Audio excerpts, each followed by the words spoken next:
Είναι αυτό που μπαίνει αυτή τη στιγμή. Αυτό μου κάνει δασκάλα και η πρωτάριδα που πήρε φωτιά το πορτελιό. Εδώ καθίστε και έρχομαι εγώ, εντάξει. Γεια σου, πατέρα. Γεια σου. Πόσοι άντρες συνοδεύετε μια γυναίκα πια? Είναι η καινούργια μας φιλόλογος. Όταν λες φιλόλογος, καθηγήτρια. Καθηγήτρια. Εμένα μικρή μου φαίνεται.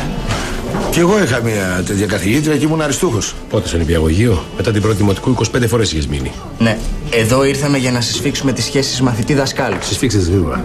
Πω. Κατάλαβες, αδερφέ, για σύσφυξη μιλάνε, σύσφυξη.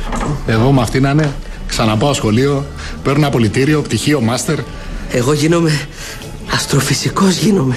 Εσύ γίνεσαι άνεργος αν δεν σταματήσεις τις μαλακίες. Εσύ η γυναίκα είναι δασκάλα των παιδιών. Πώς θα σου φαίνονταν ένας αλιάρης να τα λέει φαστιφίκη, τι θα κάνεις τότε? Θα του σπάσω τα μούτρα. Πώς τα αλλάζεις το συναίσθημα. Σπύρο, φύγει να πάρεις παραγγελία. Μάκη, έλα να με βοηθήσει στην αποθήκη. Δεν μπορώ, ρε, εσύ Διονύση, πονάει η μέση μου. Μάκη, έλα να με βοηθήσει στην αποθήκη. Έρχομαι, Διονύση.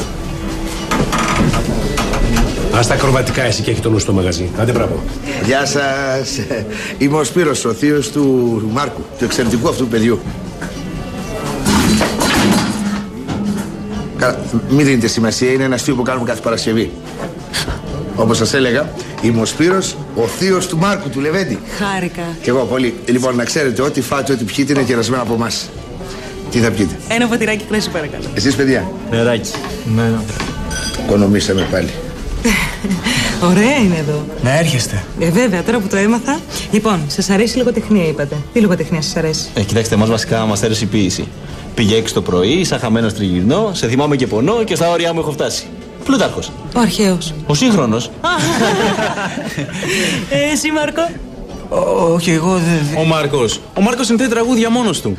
Παίζει και κιθαρίτσα, ξέρετε. Να σε ακούσουμε καμιά μέρα. Δεν είναι τίποτα σημαντικό, μην δίνετε σημασία. Να, σε ένα διαγωνισμό τραγουδιού μου ανάμεσα σε 250 άτομα βγήκα πρώτος. Καλά, αυτός είναι κεντροπαλός, αλλά εσείς πείτε μας για σας. Για μένα τι πίση μου αρέσει?